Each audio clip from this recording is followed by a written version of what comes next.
estaria na região testemunhou no jantar da Donep neste fim de semana.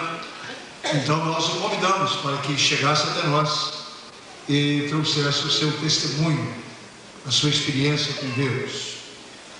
O Alexandre é filho de um homem muito conhecido no Brasil e conhecido até pela sua maneira jocosa e eu vou ficar só com jocosa. Eu ia falando jocosa e desbocada, não é? Mas eu vou ficar só com jocosa e desbocada, eu falo só aqui para nós aqui atrás. Ele é filho do Costinha, do comediante Costinha, muito conhecido no Brasil todo. E Deus fez um milagre através de instrumentos que Deus usa. O Alexandre foi alcançado para o Senhor Jesus Cristo.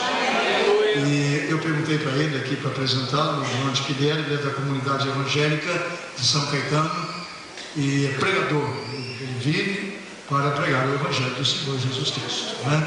Moço de 26 anos, 26 anos.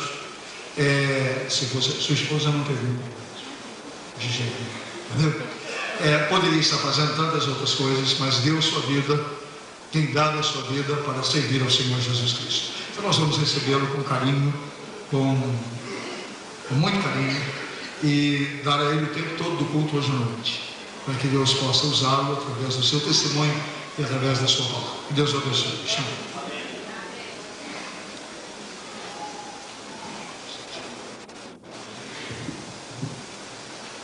Quem diria que o Costinha teria um filho pentecostal, arrochado, cheio do Espírito Santo?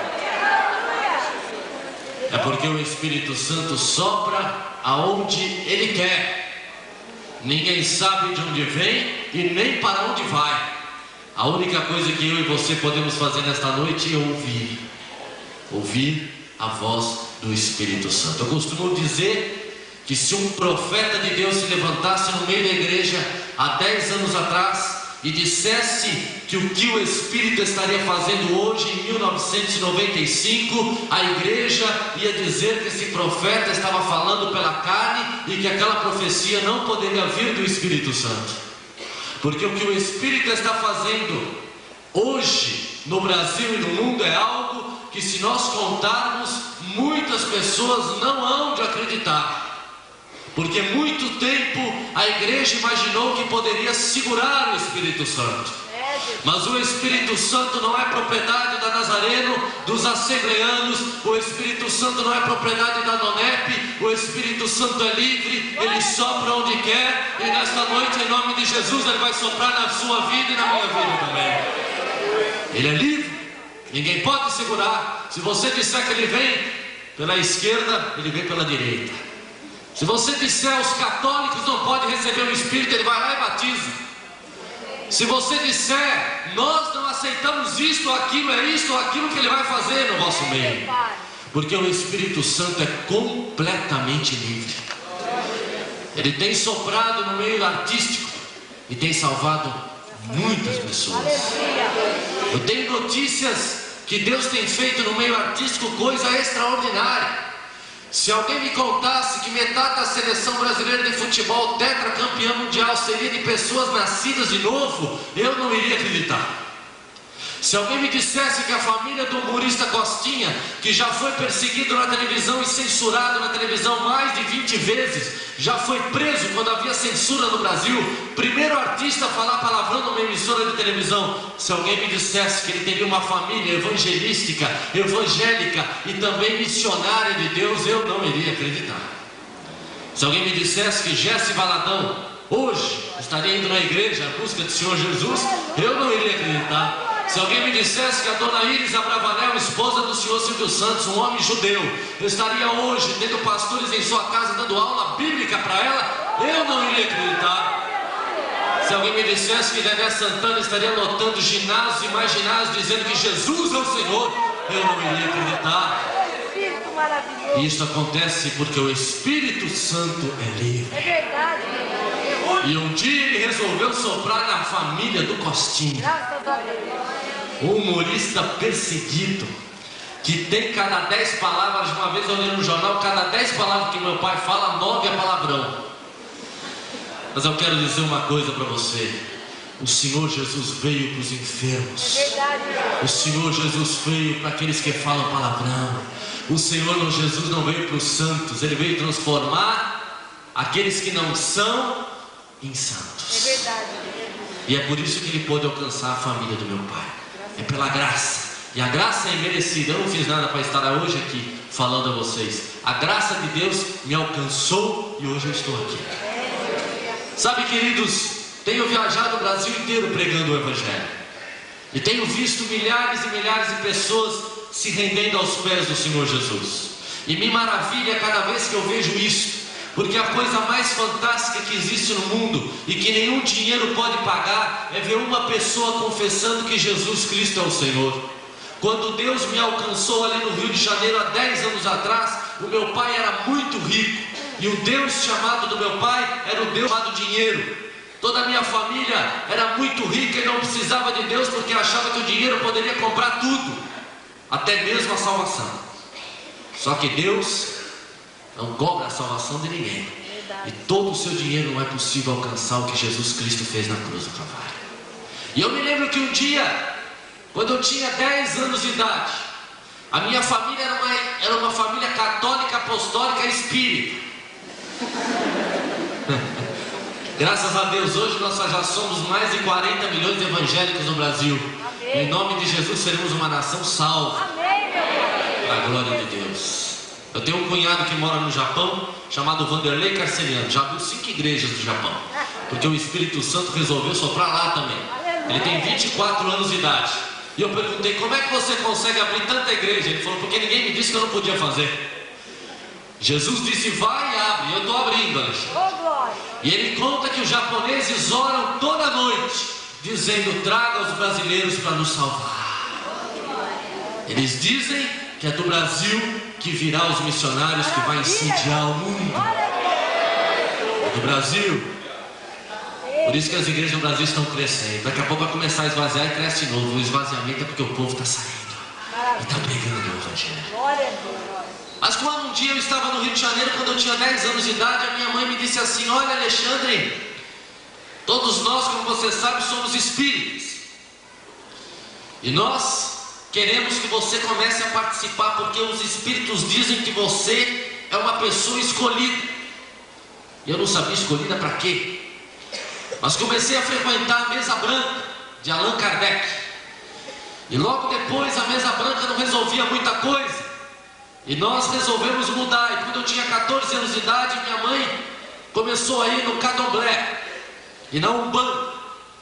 E ali ela fez cabeça para se tornar uma mãe de santo.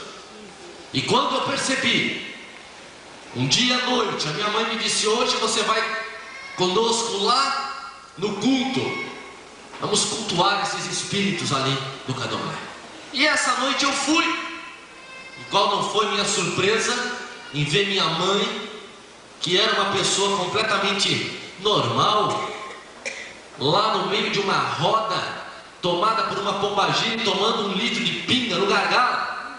Eu disse, essa não é minha mãe? Essa não é minha mãe. E quando terminou, eu me aproximei dela e nem cheiro de álcool havia na boca dela. Eu disse, tem algo errado aqui. Mas não deu tempo para mim descobrir que algo errado era esse. Porque o pai de santo me disse, você precisa fazer a cabeça, Alexandre. Porque você tem uma mediunidade muito grande. E quando eu vi, eu já estava com 15 anos de idade e já estava recebendo 8 espíritos no centro de Macumba, no Rio de Janeiro. E eles estavam me preparando para mim ser um pai de santo. Mas louvado seja o nome do Senhor Jesus. Porque 9 anos depois eu não sou um pai de santo, mas aquele que é 3 vezes santo é o meu pai. Dê uma salva de palmas ao Senhor. Aleluia! Glória a ti, Jesus. E eu me lembro que os pais de santos falaram para mim assim, Alexandre, você pode ser amigo de todo mundo, mas foge dos crentes. Eu falei, mas por quê? Ele falou, porque crente é um problema. Porque olha, meus irmãos, uma pega e mata, só não pega crente. E os pais de santos falaram para mim assim, olha, não dá para fazer macumba em crente, porque além de não pegar, ela volta. Eu me lembro de um pai de santo que falou para mim assim, Alexandre, tem uma vizinha minha, que ela é líder do círculo de oração da Assembleia de Deus. Aquelas irmãs de coque na cabeça, que mal sabe ler, mas quando abre a boca o diabo, ó. E ele falou para mim assim, ela não para de orar numa língua que eu não entendo, parece francês, inglês, alemão, não entendo nada. Eu só sei que enquanto ela ora e começa a falar Jesus, não baixa nada no centro. Eu falei, você não mandou fazer alguma coisa? Ele falou, eu pulei o muro da mulher e roubei uma saia dela.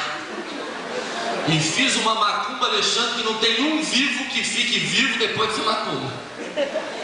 Eu disse o que aconteceu. Eu falei, ele falou assim, eu pensei que ela tinha morrido, mas não, ela viajou. E aí ela voltou. E tá pior agora. Eu falei, tá pior. E eu mandei outro demônio. Esse aí não tem erro. Só que teve erro também. Porque ele se aproximou de mim e falou assim, olha, é melhor você vasculhar aí alguém, porque eu não posso entrar em casa. Ele disse, mas por quê? Você está com medo? Ele falou, você não teria? Se você chegasse perto de uma casa e começasse a espirrar sangue para todo lado, e esse sangue não chegou perto, é do Cordeiro de Deus. A mulher está viva até hoje. O centro mudou de lugar, mas a velhinha está lá. Então eu tinha muito pavor de crente, eu tinha medo de crente, tinha raiva de crente, achava que crente era tudo um bando de fanático, louco, achava que pastor era especialista em fazer lavagem cerebral. E tinha pavor de crente. Então eu estava lá no centro e crente eu não queria saber. Um dia minha mãe se aproximou de mim e falou assim, olha, hoje nós vamos para uma vigília. E nós fomos. E aqueles atabaques a noite toda, eu não sei quem falou que tinha que comprar um boi e cortar a cabeça do boi e verter o sangue em nós, e aí meu pai teria prosperidade. E meu pai acreditou e comprou um boi. E meu pai começou a ficar rico. Mas o diabo dá com uma mão e puxa com as duas. Lá no centro ele curava câncer, ele dava uma paralisia. Curava a paralisia e dava um derrame. Curava o derrame e dava um infarto. Ele faz assim. Ele dá alguma coisa para você, nunca é de graça. E um dia minha mãe falou para mim assim, Alexandre, deve ter algo errado. Porque esses espíritos falam tanta coisa para mim, mas não conseguem me livrar de 5 Lexotan que eu tenho que tomar para dormir. E não me dão paz, porque é um buraco dentro de mim. Onde está a paz? E digo mais a você, Alexandre, eu não vou ser mais espírita. Um dia minha mãe acordou e resolveu que eu não ia mais no centro. Eu disse, mãe, a senhora vai morrer. Ela falou, pois eu morro, mas no centro não volto mais. Estou cansada de dar dinheiro, estou cansada de comprar galinha, estou cansada de mandar farofa, estou cansada de fazer macumba, estou cansado de 3 horas da manhã ter que me vestir para ir para um cemitério e entregar 150 garrafas de pinga. Estou cansado, Alexandre. E daqui para frente eu não vou crer em nada e nem em ninguém, mas no centro eu não vou mais. E um dia, a pombagira que ela recebia mandou um recado através de mim. Falou, diga à sua mãe que eu vou matar ela, mas não vou matar de uma vez, eu vou matar aos poucos. E a primeira coisa que vai acontecer a ela vai ficar louca. Eu disse, mãe, a senhora vai ficar louca. Ela falou, pois eu fico, mas no centro eu não volto mais. E um dia ela amanheceu completamente louca. Não reconhecia meu pai, não reconhecia meus irmãos, não reconhecia os empregados, não reconhecia ninguém. E eu tive que ver a minha mãe ser internada num hospício com uma camisa de força, completamente louca, babando, completamente louca. E naquele hospício o médico chamou meu pai e disse, olha Costinha, faz 1 semana que a sua esposa está aqui. E ela já bateu em 3 enfermeiras. E nós já demos mais de 40 comprimidos para ela dormir, ela não dorme há 3 dias. Ou o senhor contrata um enfermeiro particular para cuidar dela 24 horas por dia, ou o senhor leva ela embora daqui. E meu pai disse, para uma lista com os 10 melhores enfermeiros do Rio de Janeiro, que eu vou escolher um. E o médico preparou uma lista. E eu não acredito em coincidência, eu acredito em Jesuicidência. Aleluia! Porque meu pai apontou o dedo no meio da lista e caiu um nome chamado Álvaro. E o que o meu pai não sabia, nem minha mãe, nem o inferno todo, é que aquele era um crente cheio do Espírito Santo de Deus. Aleluia! Glórias ao nome do Senhor Jesus. E eu me lembro que ele chegou e disse, olha Costinha, daqui a 2 dias a sua esposa está fora daqui. Ele falou, mas como é que você fala isso? Ele falou, porque eu conheço um médico que é o melhor médico do Rio. Meu pai falou, pode contratar. Ele falou, já contratei há 10 anos. E não vai cobrar nada do senhor. É de graça. Me dá 2 dias só com a sua esposa. 2 dias depois, o médico deu alta para ela. E ela veio entrando na minha casa e disse, Alexandre, eu acho que eu vou ser crente. Falei, mãe, a senhora já não bate bem. Crente, então piorou a situação da senhora. Só vai ser internada de novo. Ela disse, olha, mas teve um enfermeiro que disse que o Deus dos crentes é o Deus Todo-Poderoso. E disse mais, que se eu falar com Deus, Deus vai falar comigo. Falei, olha só. Começou o sintoma. Só já está falando que Deus vai falar com a senhora. Caso grave. Ela disse, você pode rir, você pode fazer o que você quiser. Mas eu vou me trancar no quarto. E se Deus é Deus, Ele vai ter que falar comigo. Porque olha, meu irmão e minha irmã, se Deus quiser falar com você, Ele vai falar com você. Aleluia! Profeta é para confirmar algo que Deus já deu, não é para te falar futuro ninguém. Porque o Espírito Santo habita dentro do teu espírito e Ele fala com você, porque Ele não manda recado. Oh, maravilha! Igreja não é essa igreja é maravilhosa demais. Mas se todo mundo agora sair lá para o meio da rua, lá no meio da rua vira Betel, casa de Deus, porque eu e você somos portadores da graça de Deus. Deus não habita em templos feitos por mãos humanas. E se Deus um dia quiser um profeta para falar com você, deixa que ele vá atrás de você. Não vá atrás dele não, porque não está na Bíblia isso. E tudo que falar você tem que confirmar na Bíblia. Porque o homem é falível, a Bíblia é infalível, graças a Deus.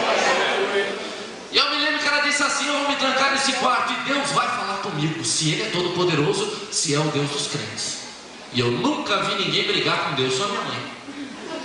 1 hora brigando com Deus, 1 hora discutindo com Deus, 1 hora brigando com Deus. E disse, Deus, 25 anos que eu sirvo a esses espíritos, 25 anos que eu tomo remédio para dormir, e agora o Senhor vem me dizer que eu estou tudo errado, que o Deus dos crentes é que tem razão.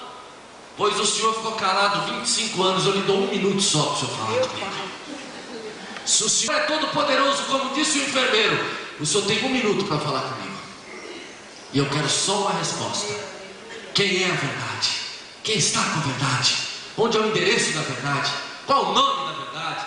Os espíritos são verdade ou não são? Me digam o que é a verdade. E abriu a porta do quarto e ficou no meio da sala esperando Deus falar com ela. E eu coloquei o cronômetro. Eu disse assim, eu só quero ver, se eu sou Deus, eu mando um raio na cabeça dela. Porque eu nunca vi ninguém brigar com Deus. Só que a Bíblia diz que as misericórdias do Senhor se renovam cada dia. Aleluia! E não deu 30 segundos. O telefone tocou. E ela atendeu o telefone.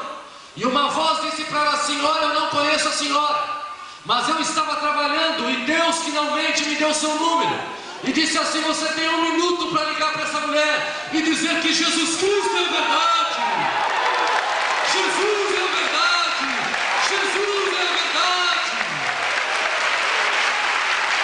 Aleluia.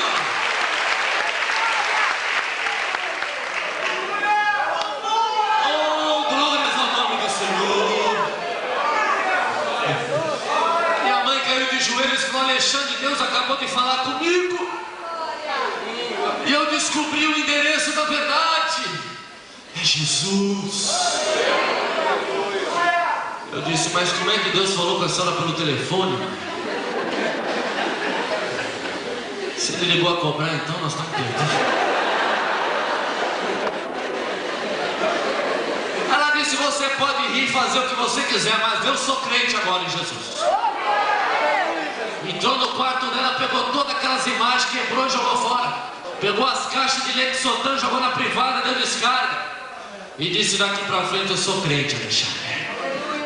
Na hora do jantar, vamos jantar. Ela falou, ninguém toca, eu vou orar. 1 hora e meia. 1 hora e meia. Meu pai já estava quase chorando. No outro dia, no almoço, ninguém toca, eu vou orar. 2 horas. No jantar, a gente foi jantar no restaurante. E eu me lembro que ela disse pra mim assim, depois da manhã os crentes vão vir tudo aqui em casa. Eu falei, então depois da manhã eu vou embora. Só que os crentes chegaram um dia antes, chegaram no dia seguinte. E eu estava lá em casa. E eu comecei a ver aquele bando, não era crente que não acabava, mas tinha uns 40. Nós morávamos em um apartamento no valor de $1 milhão. O apartamento tinha 800 metros quadrados. Era um triplex. E era uma coisa tão grande, tão grande, tão grande, que a sala dá para fazer um culto com umas 50, 60 pessoas, viu? E eu me lembro que entrou aqueles crentes, crente de gravata, crente sem gravata, cabelo comprido, cabelo curto, de terno, sem terno, de shorts, de bermuda, de todo jeito, de violão, de pandeiro, e começaram a cantar, porque crente gosta de cantar.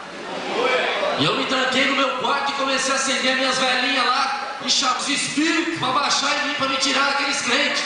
Só que não baixava mais nada, porque quando o espírito entra aqui, o diabo sai por ali. Baixava nada, as velhinhas ficam queimando lá e não baixava. Eu disse, onde é que vocês estão? Tinham voltado para o inferno. De marcha ré. Oh, glória a Deus. E os crentes começaram a cantar e aquilo começou a me incomodar. Porque crente incomoda quem é crédito. É, meu Pai. Crente incomoda. Graças a Deus. Nós estamos no mundo para incomodar o diabo. Amém. O diabo tem que se sentir incomodado. Você chega num lugar onde só tem você crente, todo mundo fica te olhando.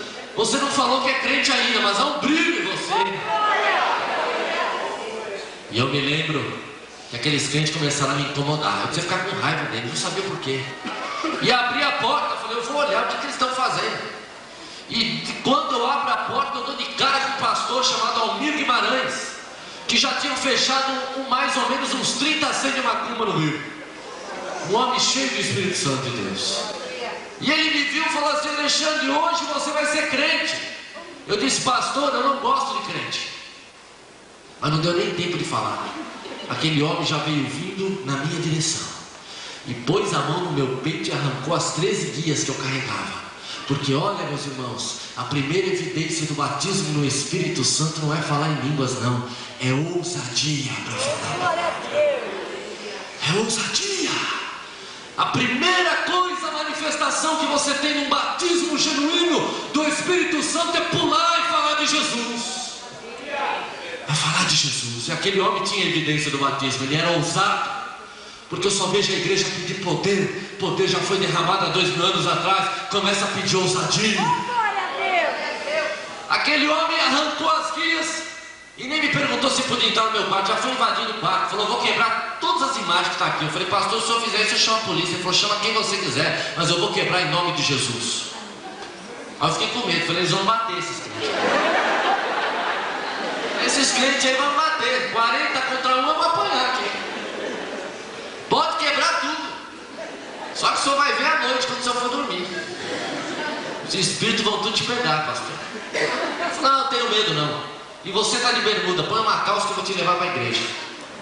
Quando eu vi, eu já estava entrando na igreja dele. Ali na favela da Rocinha. Uma igreja que cabia 10 pessoas. Eu falei, pastor, tem mais gente na minha igreja do que aqui. Ele falou assim, mas o negócio é a quantidade, é a qualidade, não é a quantidade. É, Não. Jesus. Aqui tem 10 cheios da glória de Deus. Se você entrar, você é salvo. Agora tem uma coisa, Alexandre, você vai ficar na porta, porque eu vou entrar sozinho. Eu disse, por que o senhor vai fazer isso? Ele falou, porque Deus não arromba a porta do nosso coração, Ele bate. Você pensa bem, porque na hora que você entrar, você vai ser salvo. E a salvação não é barata, custou caro para Deus. Pensa bem aí, você vai entrar sozinho. E foi embora e me deixou na porta. E eu era muito rico, filhinho de papai. Falei, eu não vou entrar não, porque eu ouvi uma história de dízimo aí.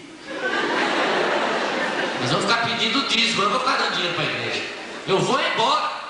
E quando eu viro para ir embora, o Espírito que não baixou lá na minha casa, baixou ali. E quando eu vou para ir embora, dou de cara com ele. Ele falou assim, olha, se você entrar aí, você é um homem morto. Eu falei, agora que você aparece.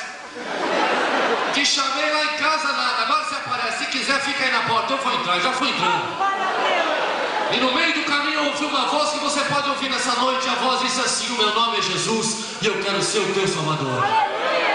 E quando você escuta essa voz, seja você rico, seja você pobre, você faz o que eu fiz. Você cai de joelho.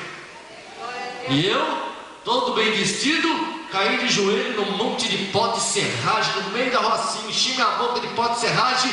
Mas aquele dia foi o dia mais maravilhoso da minha vida. Glória a Deus. porque eu senti uma tonelada de pecado sair de mim e senti a paz que não há dinheiro no mundo que pague. Maravilha, meu Deus. E o Espírito Santo disse para mim: você se lembra daquele espírito que estava lá na porta? Eu falei: lembro. Pois olha para trás e vê o que está acontecendo com ele. Olhei para trás e aquele espírito que lá no Candomblé era todo poderoso, e que lá não me chamava de Alexandre, porque lá você não tem nome, lá você é cavalo dele. Me chamava de cavalo. Estava de joelho, chorando e tomando uma surra de um anjo do Senhor. Eu falei: se um anjo só tem mais poder que ele, Jesus então é todo poderoso, eu vou ficar com Jesus mesmo. Glória a Deus. Cheguei na minha casa e disse: pai, agora eu também sou crente. Coitado do meu pai. Ele disse: você também? Eu falei: também. Ele falou: mas você vai orar na hora da refeição?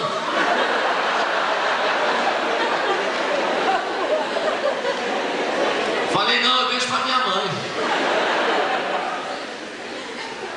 Um dia, 20 dias depois da minha conversão, toca o telefone, o pai de santo mandou um recado. Falou assim: olha, esse apartamento aí foram os espíritos que deram.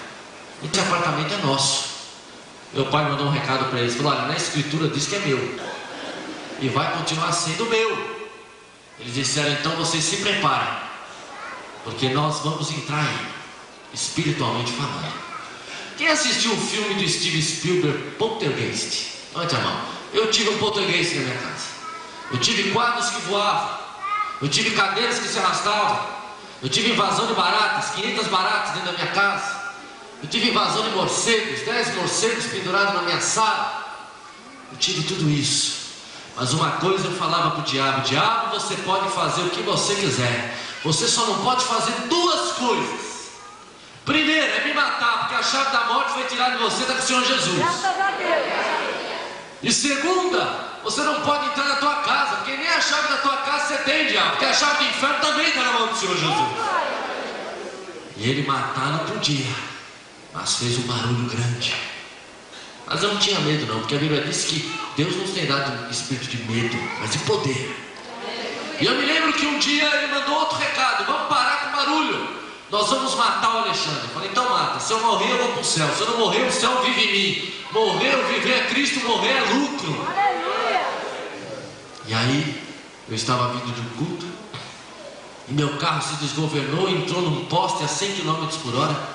E eu tive o meu rosto enterrado no retrovisor do carro. Minha parte de cima, das minhas vistas, do nariz para cima, entrou no retrovisor do carro. E eu tive a minha vista direita perfurada em 3 partes e ela ficou pendurada aqui embaixo. E tive toda a minha pálpebra esquerda retirada.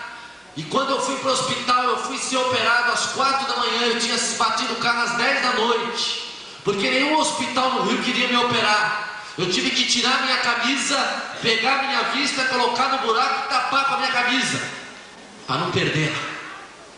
E o médico disse: olha, Costinha, nós vamos operar o seu filho, mas tem uma coisa, nós vamos tirar a vista direita fora. E a vista esquerda eu não sei se dá para colocar de volta, porque ele tem um corte da ponta do nariz até perto da orelha. E operou. E quando eu voltei da cirurgia, ele me disse assim: eu tenho 2 notícias para te dar. A primeira, eu não arranquei sua vista direita fora, mas em compensação eu tirei o cristalino, uma parte do globo ocular, eu tirei uma parte da retina, e a tua vista ficou um buraco, e eu tive que pôr uma bolsa de ar atrás da vista para a vista estufar, e dei 45 pontos, quase 50 pontos dentro da sua vista. Eu disse: tem notícia pior? Ele falou: tem. O seu rosto do nariz para cima eu dei 100 pontos, e você vai ter que sofrer cirurgia plástica para poder voltar ao seu corpo normal, ao seu rosto normal. Fui para casa, comecei a ler a Bíblia e comecei a crer que Deus era poderoso para me curar. Amém. E um dia eu estava deitado porque eu não podia me levantar da minha cama. E um dia eu estava deitado e tinha que ler a Bíblia assim. E a Bíblia cai da minha mão em cima da minha vista. E os irmãos não sabem o que é a dor de uma Bíblia desse tamanho em cima de um rosto com quase 150 pontos. Eu me levanto, saio correndo pela casa, tapando as minhas vistas com a minha mão, gritando de dor. E quando meu pai pega o telefone e telefona para o médico disse: manda ele tirar as mãos, porque se estiver sangrando, nós vamos ter que tirar a vista fora.